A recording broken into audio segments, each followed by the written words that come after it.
Hi everyone, this is Julie Bean with Beadaholique, and we're going to make a memory wire focal necklace today. So something a little bit different with memory wire. So if you have watched my videos before and you know me, I don't like to waste anything. I keep all scraps, I keep all extra beads, of course, because I figure I'm going to find a use for them someday. So here was a little leftover piece of memory wire, and there's not much. You can see that there's really not enough to make a bracelet. It wouldn't stay put, but I didn't want to toss it. So what I'm going to do is I'm going to turn it into a nice curved focal. Now I also have some Raven's Journey beads, and these too were left over. I had done a different memory wire bracelet with them in the past, and these were what was left. And again, I was like, well, I will of course find a use for that. So the only new ingredient for me, at least that I'm bringing in, is a finished chain necklace. So this will be the necklace that we're going to be doing and attaching to our memory wire focal here in a minute. And I'll show you how to do that as well. For your tools, you're going to need a couple different tools. The specialty tool that you will need is the memory wire cutter. So if you are not familiar with memory wire is a very stiff metal and it holds its shape. So you can pull it out of shape and it comes back. So the usual thought is you wrap it around your wrist a few times and it becomes like a really nice coil. And then it just can pop on and off and it still keeps its round shape. Now, in order to keep that round shape, it has to be really stiff. And therefore, you need a pair of memory wire cutters to cut it. There's several different brands of cutters. I like the Xuron. They're just really comfortable for me. So I'll show you how to cut memory wire. Do not use your regular cutters. You will damage them. But we are going to use our regular cutters to cut our chain. Then we're going to have a pair of round nose pliers to turn our tips and a couple pairs of chain nose pliers just in case we need them. All right, so let me show you what to do.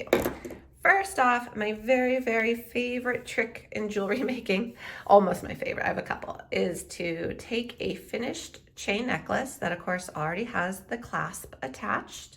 So that's already good to go. And we are going to cut it in half. So we're gonna hold one end and go down to the other end, find the midway point, and simply cut through a link. Just like that. So now we have two ends and we have that clasp in the center. So the reason I like doing this is because when I first started making jewelry, I did not pay as close of attention to the clasp and how secure it was for my finished pieces that I was selling at markets. And a couple of them fell apart. So ever since then, I've been really cautious about making sure that all my connections are good and solid. But I love when you use a finished chain necklace like this because you know that that clasp is attached, it works well, it fits properly, and it's really securely connected to your chain. So I do like this tip a lot. So I've got the two halves here and I'll just put this aside for right now.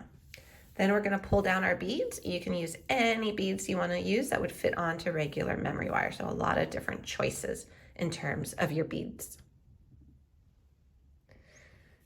Now you could use this much and you could fill the whole thing with beads, or you could use a little less. I want to use a little less because I want it just to be a gentle curve in the center of my necklace. So I'm going to cut it about here. And you can see that that just snapped right through. Now I do have another length that I could use for another time. So we're going to finish one of the ends first, and we're going to do that with a pair of round nose pliers. So you're just going to grab it and you've got that tip of memory wire in there and you're just going to make a loop. And it's stiff wire. I will say that I'm applying a good deal of pressure here because it is stiff wire. Okay, so once you've got most of your loop done, and I say most because we're going to curve it like that. So you got that little loop there. Now you see, we still have this really nice curve. So now we're gonna add on our beads and you're just gonna string them on one by one.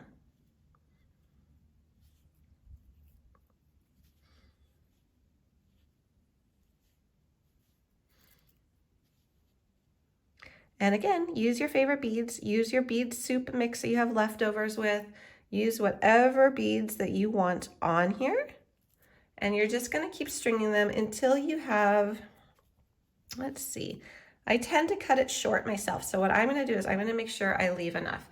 It is a little over 1/2 inch. You could make it a little bit smaller than this. I tend, like I said, to cut it a little short. So I'm going to be okay if they kind of come down a little bit at the end here. Depends on how tight you want this. But that is what we've got right here. And I'm going to clear these beads away so we don't have so much distraction. And then I'm going to show you how to finish the other end as well.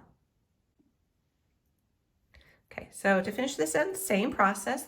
Pay attention to which way you did your loop on the first half. And now what we're going to do is we're just going to grab it at about the same point in our pliers as before. So you have matching loops and you're going to twist it. And keep going as far as you can. And so you've got your 2 little loops. So now you're going to take your chain and you see how it has that curve. That's the whole reason we're using memory wire and not regular wire. This curve is going to stay there, which is so nice. Okay, so beads are not going to fall off. They have stoppers there. You are going to take your end chain link on 1/2 of your necklace and you're going to slip it onto your loop. Now, what you want to do, and this is why I pulled the chain nose pliers around, you are going to want to make sure that you try to close up this loop as best as you can.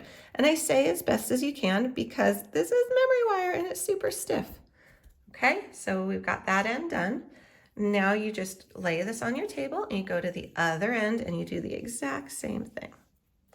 Now, this might slip down towards your beads a little, and that's fine. You just don't want it to slip off. So we're going to do the same thing. Kind of dangle this here. It's like going fishing. There we go. And we've got that anchored on there now. And again, we're going to go with our chain nose. If you are doing this with chain nose, make sure they're a pretty sturdy pair. Okay, and now we're just going to do the same thing. We're going to really try to bend that to our will here. And if you wanted to, you don't have to. If you don't like the idea of your chain occasionally slipping down here towards your beads, you could add a little bit of glue. I think that would be totally fine. And that glue would just act as like a little stopper in that little gap. It's very hard actually to get a full circle with the memory wire where there's no little gap at all. So you could go back and add a little E6000 because that's a nice thick glue. And you could go ahead, stay up there. There we go. And just pull that as best you can. And then when you're done, what you have is a really pretty little necklace. And so I probably will on mine. I was able to get this loop totally done. This one has a little bit of a gap that is, I'll probably either try to close up a little bit more off camera, or I'm just gonna put the tiniest little bit of E6000 in there and it'll act as a stopper for all of them. That way I don't worry about my necklace chain ever slipping off. It will be totally secure in there. So I hope you enjoyed this. I do still have more memory wire left and I can make a longer U. That would be really pretty. You'd have like a nice long U shape. So a lot of different things you could do with this technique. And you can find the supplies, of course, for sale over at beadaholique.com. Thanks, everyone.